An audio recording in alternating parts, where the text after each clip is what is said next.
Welcome friends, self अध्ययन पर आज की क्लास में हम आगे के स्टेप्स को क्लियर करेंगे। इनकम फ्रॉम हाउस प्रॉपर्टी को कंटिन्यू करते हैं, जिसमें स्टेप नंबर 3 कैलकुलेट एनएवी यानी कि नेट असेट्स वैल्यू हम कैसे निकालेंगे। हमने पिछली वीडियो में जीएवी तक की कैलकुलेशन को डिस्कस कर लिया था। जीएवी के बाद हम जब कैलकुलेशन करेंगे तो उसमें से लेस करेंगे म्युनिसिपल टैक्स पेड जो है और अनअर्न्ड रेंट, इन दोनों को घटाने के बाद हमें मिलेगा एनएवी यानी कि नेट असेट्स वैल्यू। तो आइए डिस्कस करते हैं। सबसे पहले ये जो दो डिडक्शन है जो हमें एनएवी तक लाने में हेल्प करेंगे। सबसे पहला म्युनिसिपल टैक्स पेड, दूसरा अनरियलाइज्ड रेंट। सबसे पहले हम डिस्कस करेंगे ट्रीटमेंट ऑफ म्युनिसिपल टैक्स के बारे में।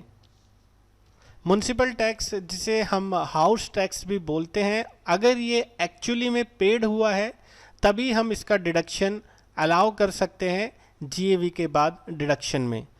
और हम एज्यूम करने वाले हैं कि अभी हमारा कोई अनरियलाइज्ड रेंट नहीं है। तो ग्रोस एनुअल वैल्यू जो हमारी आई थी उसमें से जब हम लेस कर देंगे म्युनिसिपल टैक्स को तो हमें हमारी नेट असेट्स वैल्यू मिल जाएगी। इसमें कुछ बातें आपको ध्यान रखनी है।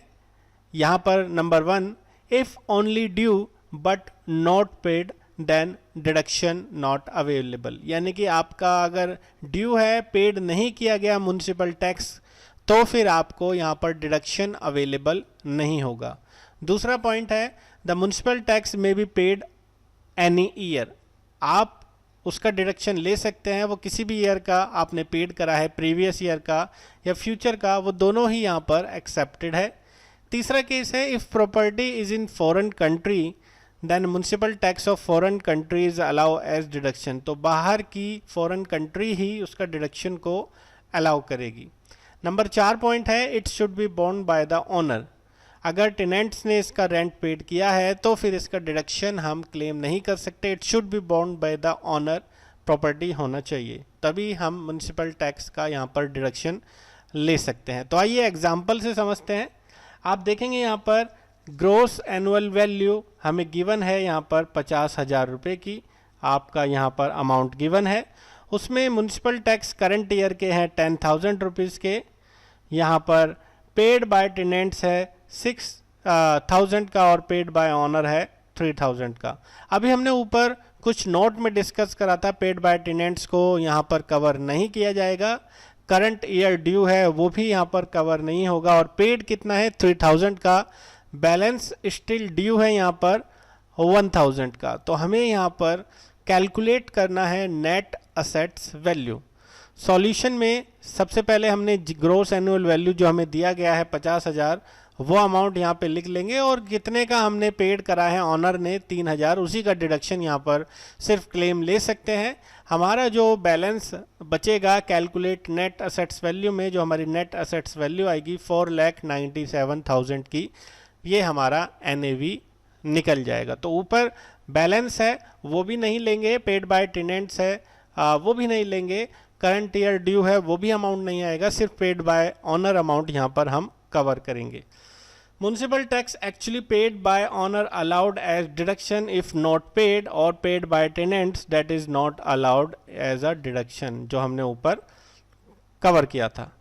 अब हम देखते हैं ट्रीटमेंट ऑफ अनरियलाइज्ड रेंट का। It refers to the rent which the landlord has not been able to realise, जो रियलाइज नहीं हुआ है, जो यहाँ पर ऑनर द्वारा, लैंडलॉर्ड द्वारा यहाँ पर अनरियलाइज्ड रेंट है। जैसे debt rent which the tenant has failed to pay, जहाँ पर रेंट जो है फेल्ड हो चुका है, यानी कि हमें उसे पे नहीं किया गया है लैंडलॉर्ड को, ऑनर को, जो रियलाइज नहीं हुआ है वो rent. It is reduce from GAV along with municipal tax as follow, जो हमने ऊपर देखा था स्टेप 3 में से हम उसको डिडक्शन ले सकते हैं। Gross annual value less municipal tax less unrealised rent, और फिर हमें मिल जाएगा हमारा net assets value. Unrealised rent is allowed at deduction if the following condition are satisfied. The tenancy is bona fide, यानी कि रेंट एग्रीमेंट जो है वो जेन्युइन होना चाहिए। The tenancy has vacated the property, property खाली होनी चाहिए. If the tenant has not vacant then step has been taken by landlord to complete vacation. तो यहाँ पर वो नोट होना चाहिए the tenant is an occupation of any other property.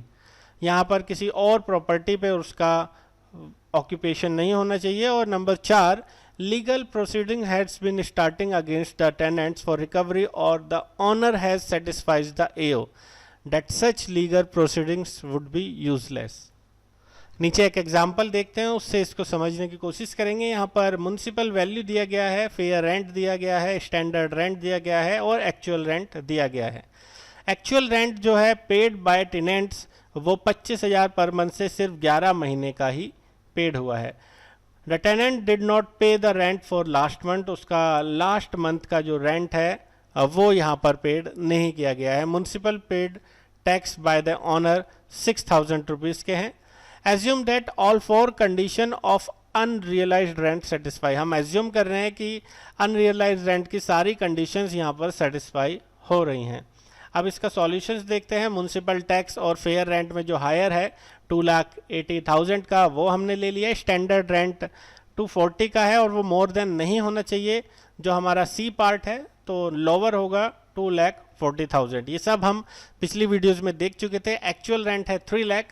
तो जीएवी हमारा एक्सपेक्टेड रेंट और एक्चुअल रेंट का जो हायर अमाउंट है अब वो होगा.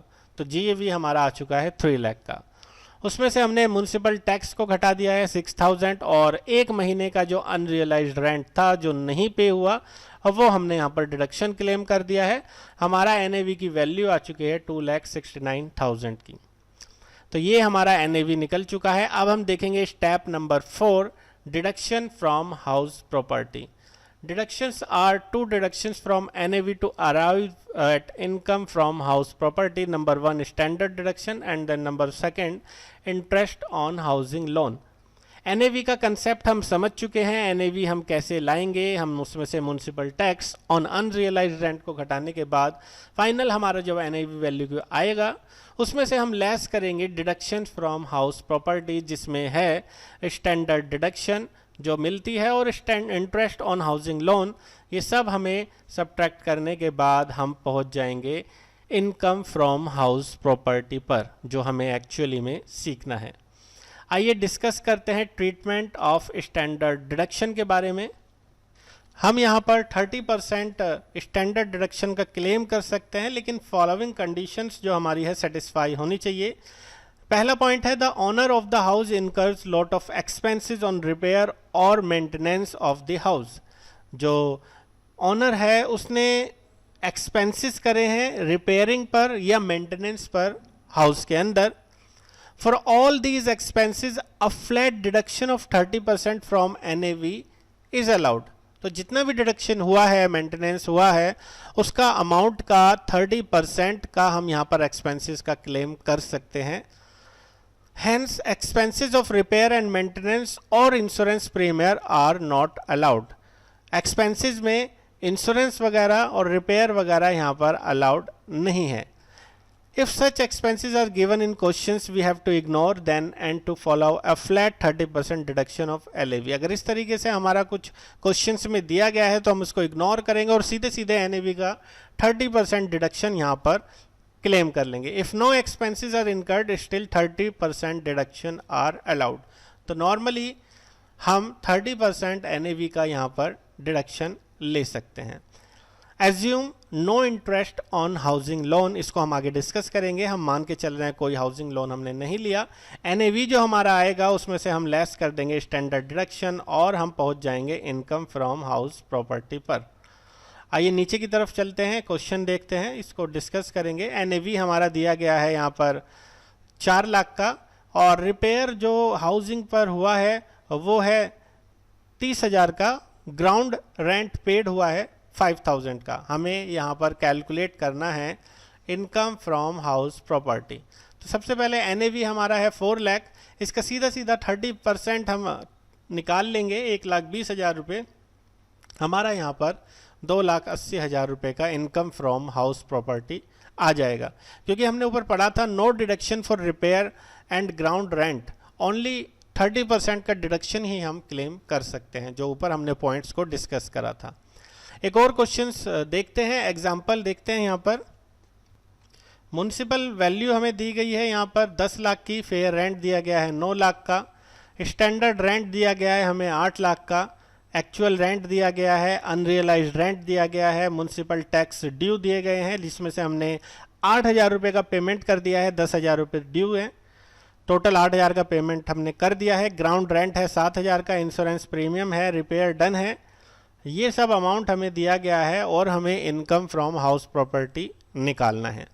तो आइए इन सब का कंसेप्ट देखते हैं। इसका स्क्रीनशॉट आप ले लेंगे क्वेश्चंस का, तो आपको इजीली यहाँ पर कोई डाउट नहीं रहेगा। आप इसका स्क्रीनशॉट लेने के बाद आइए इसका सॉल्यूशन देखते हैं। ये सभी नोट्स आप डिस्क्रिप्शन के लिंक से बाय कर सकते हैं। तो म्युनिसिपल वैल्यू हमें दी गई है 10 लाख, फेयर रेंट दिया गया है 9 लाख, हायर अमाउंट जो होगा वो हमें यहाँ पर लेना है 10 लाख का, स्टैंडर्ड रेंट हमारा 8 लाख है, इन दोनों में हम मिनिमम अमाउंट लेंगे जो हमारा 8 लाख रहेगा यहाँ पर, और एक्चुअल रेंट हमने जो पेड करा है 8,40,000 का, और वही हमारा जीएवी होगा एक्चुअल रेंट 8,40,000 रुपये। इसमें से हमने म्युनिसिपल टैक्स जो पेड कर दिए हैं ऊपर, जो 8,000 के थे, 10,000 में से 8,000 का हमने पेड कर दिया था। अनअर्नड रेंट यानी कि अनरियलाइज्ड रेंट है 70,000 का, जो अनपेड था वो हमने ले लिया। एनएवी तक हम पहुंच गए हैं 7,62,000 रुपये। ये सभी पिछले क्वेश्चंस में भी अभी हमने देखा था 7,62,000 जब हमारा एनएवी आ जाएगा, उसमें से हम उसका 30% डिडक्शन क्लेम करेंगे एज ए स्टैंडर्ड डिडक्शन 2,28,600, 7,62,000 का, और हमें मिल गया है इनकम फ्रॉम हाउस प्रॉपर्टी 5,33,400 का। अभी हमने एज्यूम करा था इंटरेस्ट ऑन हाउसिंग लोन नहीं है। अब हम उसका कंसेप्ट देखते हैं। हाउसिंग लोन अगर है तो उसका डिडक्शन हम कैसे क्लेम करेंगे, जो अपार्ट 30% ऑफ स्टैंडर्ड डिडक्शन है। Assessee can also claim deduction for interest on housing loan, यानी कि उसका डिडक्शन जब उसने अपने घर बनवाने के लिए कोई लोन लिया है उसका भी हम अलग से क्लेम डिडक्शन कर सकते हैं जब उसने इंटरेस्ट पेबल किया है हाउसिंग लोन के ऊपर। सच लोन में भी taken for construction of house, ये हो सकता है उसने अपने मकान को और बनाने के लिए लिया है या उसकी रिपेयर या रिनोवेशन के लिए लिया है, लेकिन उसकी कुछ लिमिटेशन है।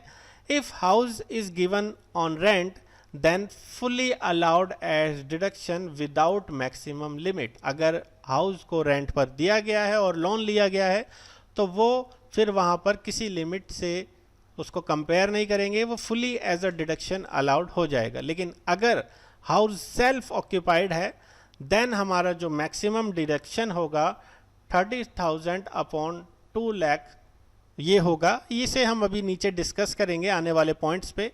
इस अमाउंट्स को अभी इग्नोर करते हैं। और कुछ बातें हैं जो आपको ध्यान रखनी है। Interest on loan is also called interest on borrowed capital. Interest is allowed only from the year which construction is completed, और हम इसको तभी क्लेम कर सकते हैं जब हमारा कंस्ट्रक्शन कंप्लीट हो चुका है। सपोज हमने 5 लाख का लोन लिया है और 5 साल के लिए लिया है, तो हम पहले, दूसरे, तीसरे और चौथे साल इसको क्लेम नहीं कर सकते क्योंकि हमारा कंस्ट्रक्शन अभी ख़त्म नहीं हुआ। 5वें साल हम उसका डिडक्शन क्लेम कर सकते हैं क्योंकि हमारा कंस्ट्रक्शन 5वें साल में ख़त्म हो गया, तो उस फाइनेंशियल ईयर में हम उसका डिडक्शन क्लेम कर सकते हैं। तो यहाँ पर एक एग्जांपल देखते हैं। Net assets value of rented house 2 lakh की है और हमने एक लोन लिया है 8% पर एनम से यहाँ पर 10 लाख का। तो यहाँ पर कैलकुलेट करना है हमें इनकम फ्रॉम हाउस प्रॉपर्टी का। तो यहाँ पर 2 लाख का जो हमारा नेट असेट्स वैल्यू है, यहाँ पर 30% डिडक्शन जो होगा 2 लाख का 60,000 रुपये, और इंटरेस्ट जो होगा 8% से 80,000 रुपये, ये हमने यहाँ पर डिडक्शन ले लिया है। हमारा इनकम फ्रॉम हाउस प्रॉपर्टी जो बैठेगा वो है 60,000 रुपये का।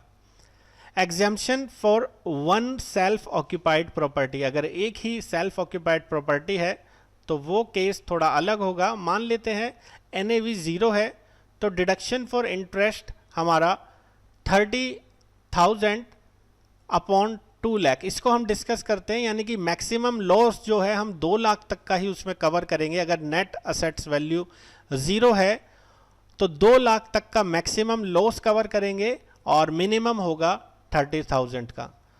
तो यहाँ पर नेट असेट्स वैल्यू 0, 30% डिडक्शन 0 ही होगा। इंटरेस्ट ऑन लोन हमने यहाँ पर मिनिमम लिया है 30,000 का। तो ये 30,000 का एक तरीके का लॉस है और ये हमने इसलिए ब्रैकेट में लिखा है। मिनिमम 30,000 का, मैक्सिमम 2 लाख तक का हम यहाँ पर लॉस कवर कर सकते हैं। आपने देखा था जब हमने ITR कवर करा था तो इनकम फ्रॉम हाउस प्रॉपर्टी से मैक्सिमम लॉस वहाँ पर हम 2 लाख तक का कवर करते थे। उसी चीज़ को यहाँ पर दिखाया गया है। If certain condition satisfy higher deduction of 2 lakhs, यानी कि अगर हमारा यहाँ पर 10 लाख का है, 10 लाख का आप 8% निकालेंगे, 80,000 रुपये बैठता है और मान लीजिए 5 साल के लिए लिया है तो यहाँ पर 4 लाख की जगह जो मैक्सिमम हमारा लॉस हम कवर करेंगे वो सिर्फ 2 लाख तक का ही होगा। तो इनकम फ्रॉम हाउस प्रॉपर्टी से हमें एक तरीके का लॉस हुआ है जो कि 2 लाख रुपए तक का हम यहाँ पर डिडक्शन क्लेम कर सकते हैं। कुछ पॉइंट्स हैं जिसे हमें ध्यान रखना है। If the property is self occupied then its NAV will be deemed to be 0। अगर सेल्फ ऑक्यूपाइड है तो हम उसकी NAV को 0 यहाँ पर ले लेंगे। The exemption is only available if the property is not let out. अगर किसी टेनेंट्स को वो किराए पर नहीं दी गई तो ही हम उसका एग्जेम्पशंस यहाँ पर ले सकते हैं। If the assessee has more than one house which is self-occupied, then he can choose one such house to claim exemptions. अगर एक से ज़्यादा प्रॉपर्टी वो रखता है तो किसी एक के लिए वो क्लेम यहाँ पर ले सकता है। The assessee can also claim deduction of interest on housing loan 30,000 upon 2 lakh as explained below. इसको हम थोड़ा और डिटेल में देखते हैं। Property is acquired after 1 अप्रैल 1999। ये कंडीशन फुलफिल होनी चाहिए कि प्रॉपर्टी 1 अप्रैल 1999 के बाद ऑक्यूपाइड हो। लोन इज़ फॉर कंस्ट्रक्शन या acquisition of house, not repair और रिनोवेशन, उसके लिए ना लिया गया हो। बिल्डिंग में कुछ पार्ट जुड़ा हो, उसको कंस्ट्रक्शन हुआ हो, उसके लिए लोन लिया गया हो। Certificate received from person who has received the bank interest, उसके पास बैंक इंटरेस्ट का सर्टिफिकेट होना चाहिए क्लेम के लिए। कंस्ट्रक्शन कंप्लीटेड होना चाहिए 5 ईयर के अकॉर्डिंग लोन डेट से। If any of the condition not satisfy then only 30,000 deduction.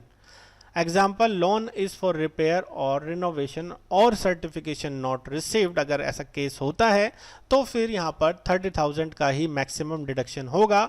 Otherwise ये चारों केसेस में मिलने पर मैक्सिमम 2 लाख तक का यहाँ पर डिडक्शन ले सकते हैं। एक और चार्ट से समझते हैं। इंटरेस्ट ऑन लिया गया है, प्रॉपर्टी इज़ लेट आउट। अगर प्रॉपर्टी दी गई है तो interest is allowed as deduction without limit. अगर प्रॉपर्टी लेट आउट है और जो भी इंटरेस्ट बैठता है वो विदाउट लिमिट के अकॉर्डिंग वो पूरा के पूरा अमाउंट एज अ डिडक्शन हम ले सकते हैं। अगर प्रॉपर्टी सेल्फ ऑक्यूपाइड है और वो 1 अप्रैल 1999 के बाद है, कंस्ट्रक्शन 5 साल में ख़त्म हुआ हो, लोन कंस्ट्रक्शन के लिए लिया गया है और बैंक का कोई इंटरेस्ट का सर्टिफिकेशन भी है, तो मैक्सिमम 2 लाख तक का ही यहाँ पर हम ले सकते हैं डिडक्शन। और दूसरा केस में सिर्फ हम 30,000 तक का ही यहाँ पर मैक्सिमम डिडक्शन ले सकते हैं। एग्जाम्पल, लोन फॉर रिपेयर्स या रिनोवेशन है। तो ये सारा केस हमने ऊपर पढ़ा, उसी के एग्जाम्पल्स बेसिस पर हम कुछ करते हैं क्वेश्चंस। यहाँ पर म्युनिसिपल वैल्यू हमें दिया गया है 3 लाख रुपए का, फेयर रेंट दिया गया है 4 लाख, स्टैंडर्ड रेंट दिया गया है 3,60,000 रुपये। एक्चुअल रेंट कुछ नहीं है क्योंकि सेल्फ ऑक्यूपाइड है। म्युनिसिपल टैक्स ड्यू है 15,000 की, जिसमें से 9,000 पेड कर दिए गए हैं। इंश्योरेंस प्रीमियम है 3,000 रुपये का। तो यहाँ पर रिपेयर पे 20,000 रुपये का खर्चा हुआ है और 15 लाख का यहाँ पर लोन लिया गया है 12% से, जो कंस्ट्रक्शन के लिए लिया गया है।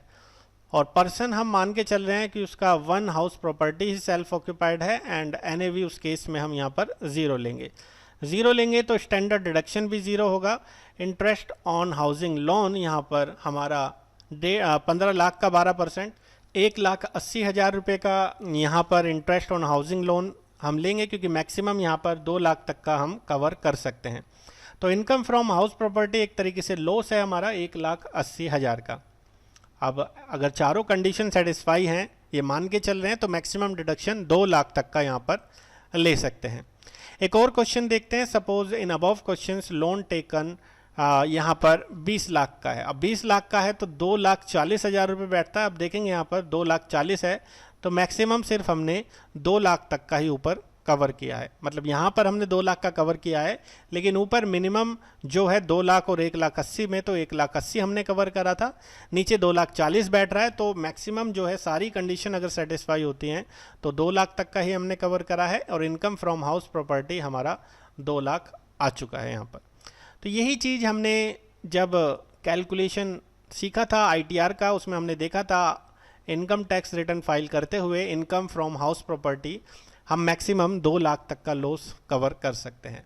तो ये हमारा चैप्टर्स था इनकम फ्रॉम हाउस प्रॉपर्टी। अगले चैप्टर्स में हम नए टाइप्स ऑफ इनकम के बारे में डिस्कस करेंगे। आज की वीडियो में इतना ही। बाकी के अपडेशन के लिए जुड़े रहें सेल्फ अध्ययन के साथ। Thank you.